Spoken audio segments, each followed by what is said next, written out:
Good morning, welcome to my channel. मैं maths पढ़ा रही हूँ। मैंने प्रीवियस क्लास में, मेरा जो प्रीवियस वीडियो है उसमें मैंने क्लास 6 का मैथ रेशियो चैप्टर बताया हुआ है। मैंने पहले भी बताया, मैं फिर से बता दे रही हूँ। ये मैं ICSE बोर्ड का मैथ्स बता रही हूँ। Essential ICSE mathematics for class 6 जो भारती भवन का बुक है। इसका जो कंटेंट्स है उसमें number, arithmetic problem, sets, algebra है, लेकिन मैं रेशियो का एक क्लास ले चुकी हूँ जिसमें मैंने रेशियो का बेसिक्स बता रखा है। ठीक है, उसमें मैंने रेशियो ने किस तरह के क्वेश्चंस इस बुक में दिए हुए हैं वो मैं बता रही हूँ। मैंने एक दो टाइप जो है उसमें बता रखा है। मैं आगे इसमें जो जितने भी टाइप्स के क्वेश्चंस हैं मैं सारा बताऊंगी। अगर आपको इस बुक, अगर ये आपको हेल्प कर रहा है और इस बुक के जो प्रॉब्लम है, जो एक्सरसाइज में प्रॉब्लम दिए गए हैं, या फिर कोई भी प्रॉब्लम इसमें का जो भी आपको अगर पूछना हो तो आप कमेंट बॉक्स में पूछें, मैं उसका अलग से वीडियो बना के आपको प्रोवाइड कर दूँगी। तो मैं आगे चलती हूँ। पहले मैं प्रीवियस वीडियो का थोड़ा सा ओवरव्यू दे रही हूँ। मैंने रेशियो में बताया हुआ था कि रेशियो इज़ अ कंपैरिजन, जो बेसिक्स जो बताया हुआ था। Ratio is a comparison. Ratio में जो होता है वो अगर 1:2 है तो इसे हम एंसीडेंट करते हैं और इसको हम कॉन्सिक्वेंट करते हैं। ऊपर वाले को एंसीडेंट और नीचे वाले को कॉन्सिक्वेंट करते हैं। इस तरह से इसमें इंसिडेंट कैसे निकलता है, कॉन्सिक्वेंट कैसे निकलता है, ये मैंने बता रखा था कि रेशियो दिया हुआ है तो इंसिडेंट जो 3 फार्मूला मैंने बताया था, जिसमें से वैसे तीनों फार्मूला को रटने की ज़रूरत नहीं है। आप एक फार्मूला से तीनों फार्मूला को ध्यान में रख सकते हैं। जैसे मैं फिर से बता दे रही हूँ, जैसे रेशियो इंसिडेंट बाय कॉन्सिक्वेंट है। अगर मुझे कॉन्सिक्वेंट पूछ रहा है तो हमारा इंसिडेंट बाय रेशियो हो जाएगा। ठीक है, ये रेशियो इधर आ जाएगा, ये कॉन्सिक्वेंट यहाँ चला गया। कॉन्सिक्वेंट पूछ रहा है, ये इंसिडेंट बाय रेशियो। ठीक है, दूसरा एक चीज तो ये हो गया। अब अगर कॉन्सिक्वेंट पूछ लिया, फिर इंसिडेंट, अगर इंसिडेंट पूछ रहा है तो सीधा रेशियो मल्टीप्लाई कॉन्सिक्वेंट। ठीक है, ये हो गया आपका। मैंने जो बताया हुआ था उसी को थोड़ा सा ओवरव्यू देती है। तो ये 3 फार्मूला हो गया, इसे रटने की ज़रूरत नहीं है। आप इसको एक फार्मूला से 3 फार्मूला बना सकते हैं, ध्यान में रख सकते हैं। इस तरह से हम इंसिडेंट कॉन्सिक्वेंट निकाल सकते हैं। आगे जो है इसमें क्वेश्चन, जो इस टाइप का क्वेश्चन है, सारे टाइप के क्वेश्चन को मैं आपको एक एक करके बता दूंगी। अब आगे जो इसमें क्वेश्चन है वो है डिवाइड 63 इन द रेशियो 4:5। मैं पहले ये छोटा सा क्वेश्चन है लिख दे रही हूँ। Divide 63 in the ratio 4:5, in the ratio 4:5। ठीक है, तो पहले मैं इसका ओवरव्यू दे देती हूँ।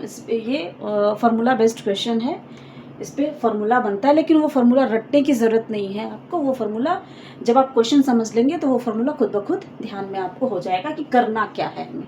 ठीक है, तो इसमें बता रहा है कि 63 को आपको रेशियो में 4:5 के रेशियो में डिवाइड करना है। ठीक है, जैसे कि मान लीजिए हमारे पास कोई नंबर है और हमें इतने नंबर में, सबसे पहले तो हम ये देखेंगे कि हमें कितने नंबर में उसे डिवाइड करना है, ये चीज़। ठीक है, इससे जो 63 को टोटल कितने पार्ट्स में डिवाइड करना है।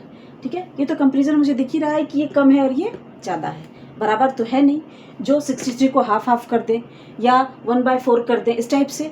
लेकिन यहाँ पे जो है कि टोटल कितने पार्ट्स में, यानी 63 को सबसे पहले तो टोटल कितने पार्ट्स में करना है, तो टोटल हमें 9 पार्ट्स में करना है। टोटल हमें 9 पार्ट्स में करना है। ठीक है, तो इसको हम फर्स्ट टर्म बोलते हैं। This one is first term, that one is second term, this is number. और यही फॉर्मूला बन जाता है। ये जो नंबर है ये फर्स्ट टर्म और ये सेकेंड टर्म। अब हमें करना क्या है कि ये जो है ये मेरा तो पहला ये फर्स्ट टर्म है और ये सेकंड टर्म है, तो पहले पार्ट का नंबर क्या होगा हमारा और दूसरे पार्ट का नंबर क्या होगा, ठीक है। तो फर्स्ट पार्ट यानी इसे हमें दो पार्ट में करना है, और ये फर्स्ट टर्म है और ये सेकंड टर्म। तो फर्स्ट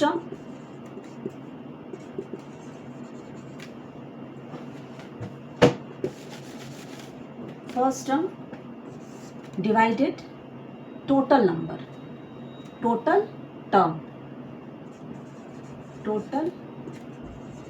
टर्म या सम ऑफ द टर्म, ये लिख दीजिए sum of the term multiply number, ठीक है। अब ये जो मैंने ओवरव्यू दिया उससे ये फॉर्मूला याद करने की ज़रूरत है नहीं, यानी टोटल नंबर मेरा कितना है, ठीक है, उसका टोटल पार्ट हमको कितना करना है, मैंने पार्ट कर दिया, यानी एक पार्ट का हमें वो पता चल गया, ठीक है। यानी 63 को जब 9 से डिवाइड करेंगे तो हमें एक पार्ट पता चल जाएगा, और जितना पार्ट है, जिस पार्ट के लिए पूछा जाए, जिस टर्म के लिए पूछा जा रहा है, उसे मल्टीप्लाई कर देंगे, ठीक है। आप इस फॉर्मूला के बगैर इस क्वेश्चन को बना सकते हैं कि 63 का तो टोटल हमें 9 पार्ट करना है, ठीक है, पहले 9 पार्ट कर दिया मैंने, उसके बाद वो 4 पार्ट मुझे फर्स्ट टर्म में लिखना है, तो मल्टीप्लाई 4, तो वही ये फॉर्मूला है, first part equal to first term divided total term sum of the term और मल्टीप्लाई नंबर। और आप ऐसे भी समझ सकते हैं कि 63 का टोटल 60 जो है फर्स्ट टर्म कितना है, मैं फॉर्मूला पे मैं इसको बिठा दे रही हूँ, आप यहाँ पे ऐसे कर दो, मल्टीप्लाई 63 4/9 63 28, यानी फर्स्ट पार्ट 28। और मैंने जो मतलब सोचने के लिए बताया वो मैंने बताया 63 का जब हम 9 पार्ट करेंगे तो कितना हो जाएगा ये, और 7 हो गया, और 7 क्या निकला ये हमारा एक पार्ट, ठीक है, हमारा 7 ये निकला है एक पार्ट, तो 4 पार्ट फर्स्ट टर्म में है, तो 7 4 जा 28, ठीक है। उसी तरह से सेकंड पार्ट, तो हमारा ये एक फॉर्मूला के तौर पे बनाया गया बुक में, जिस तरह से मैं उस तरह से आपको बता दे रही हूँ, लेकिन समझने के लिए आपको ये फॉर्मूला रटने की ज़रूरत नहीं है। सेकंड नंबर जब फर्स्ट नंबर हमारा निकल ही गया तो सेकंड पार्ट भी हमारा निकल जाएगा, तो सेकंड पार्ट इक्वल टू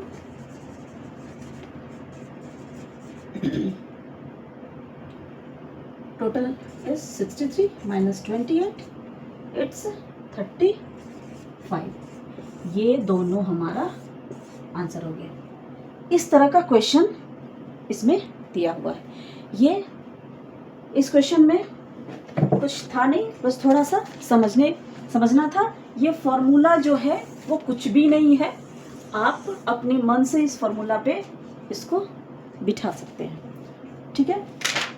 अब आगे इसमें जो क्वेश्चंस है वो एक्सट्रीम और मीन का है, ठीक है, एक्सट्रीम और मीन का। जब ये मैं इसको बता दे रही हूँ,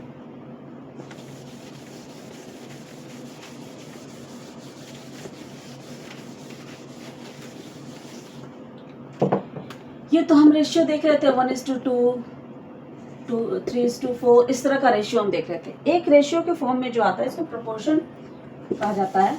ये जो है वो 4 टर्म में आता है, ठीक है। 4 quantity are proportion, they are called terms of proportion. 4 terms में, जैसे बता रही हूँ, क्वेश्चन लिख दो इसका।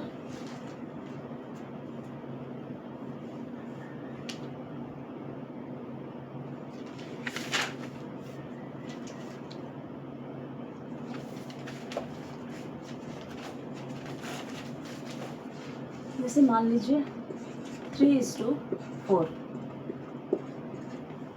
और 6:9, ठीक है। 3:4 एंड 6:9, इसको हम ऐसे भी लिखते हैं, इस तरह से भी। तो हमारा ये जो होता है इसमें जो होता है एक्सट्रीम और मीन, ठीक है, हमें एक्सट्रीम और मीन पहचानना होता है। तो हम एक्सट्रीम जो होता है इसको और इसको एक्सट्रीम बोलते हैं, फर्स्ट एंड फोर्थ टर्म को जो है एक्सट्रीम बोलते हैं, और बीच में जो है सीधा सीधा बीच में जो मीन होता है, मीन मतलब बीच, तो बीच में जो है उसे हम मीन कहते हैं। ठीक है, और इसी पे बेस्ड, बस ये जानने के बाद इसी पे बेस्ड इसमें कुछ क्वेश्चंस हैं जो बस ये जानना है कि एक्सट्रीम किसको बोलते हैं और मीन किसको बोलते हैं। तो इसका जो फॉर्मूला होता है, इसका फॉर्मूला होता है product of extreme equal to product of mean. Product of extreme equal to product of mean. Product of extreme equal to product of mean. ठीक है, ये फॉर्मूला है। वैसे फॉर्मूला में लिखने की जरूरत नहीं थी, क्वेश्चन जो है मैं बता रही हूँ, अगला टाइप का क्वेश्चन इसमें यही है। तो अगला टाइप का क्वेश्चन मैं लिख दे रही हूँ, उसके बाद आपको समझ में आ जाएगा कि क्या है ये। नेक्स्ट टाइप जो है क्वेश्चन है, in the proportion the first second and fourth term are this respectively, find the third term. यानी 4 टर्म में आपको 3 टर्म दिया हुआ रहेगा, चौथा टर्म जो नेक्स्ट टर्म है वो आपको पूछेगा। इन the proportion the first second and fourth term, first second and fourth term इसमें दिया हुआ है 150, 240, 136। यानी मैंने अभी जो बताया, फर्स्ट टर्म ये is to second term, third term, fourth term. ठीक है, फर्स्ट सेकेंड थर्ड फोर्थ। यहाँ पे जो है फर्स्ट टर्म दिया हुआ है, सेकेंड टर्म दिया हुआ है, थर्ड टर्म क्वेश्चन में पूछ रहा है फाइंड द थर्ड टर्म पूछ रहा है। ठीक है, तो first term, second term, then fourth term, और ये आपका पूछ रहा है। ठीक है, क्वेश्चन यहाँ ये बनता है,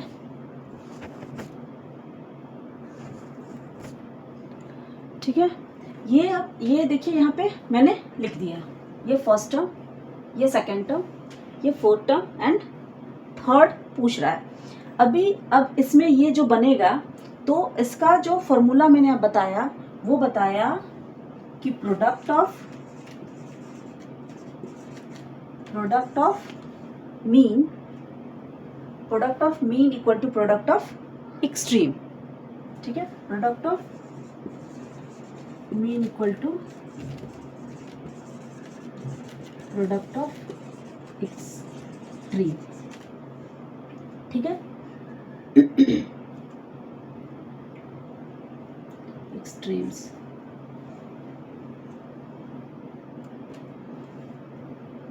अब इसमें जो है प्रोडक्ट ऑफ मीन कौन सा मैंने बताया, ये वाला।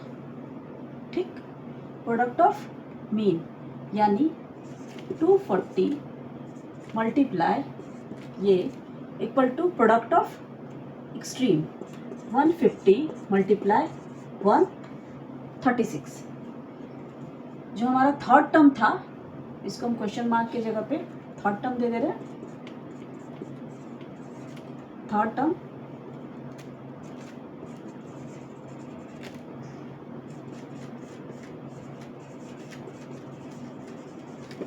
इक्वल टू हो जाएगा 150 मल्टीप्लाई 136 डिवाइड 240। अब इसको हम जब सॉल्व करेंगे तो हमारा थर्ड टर्म आ जाएगा। ठीक है, इस तरह से प्रोडक्ट ऑफ मीन में भी हम फर्स्ट नंबर, सेकंड नंबर ऐसे करके दोनों लिख सकते हैं, लेकिन मैंने ये डायरेक्ट लिख दिया है। तो इसमें जो हम इसको सॉल्व करेंगे तो हमारा आंसर जो आएगा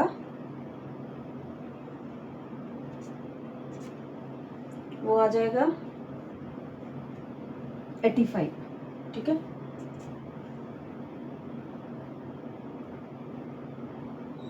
ये हमारा 85। अब सॉल्व कर लो, 85 ये हमारा जो है वो आ जाएगा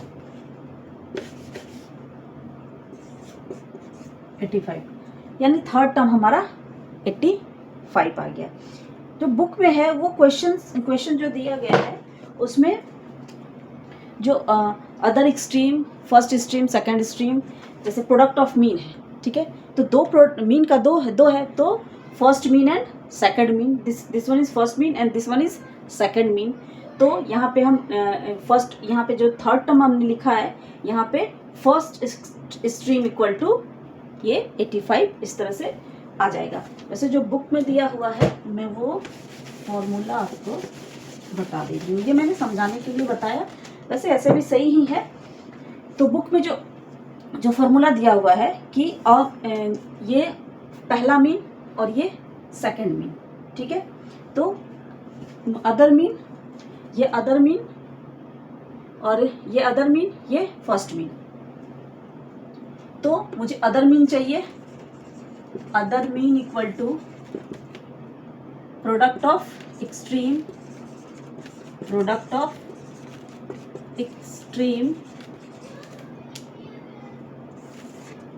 डिवाइडेड अ मीन। तो product of extreme equal to 150 multiply 136 divide 240। ठीक है, अब आप इसको फिर से कटा दीजिए, फिर आपका ये 85 आंसर आ जाएगा। ठीक है, या फिर आप, मैंने वो समझाने के लिए आपको लिखा था ताकि आप वो समझे कि कैसे ये हुआ।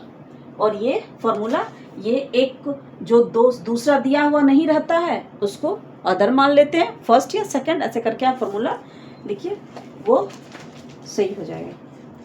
इसमें ये उस टाइप के क्वेश्चंस थे, और भी क्वेश्चंस हैं इसमें, तो मैं उसे आगे नेक्स्ट क्लास में बताऊंगी।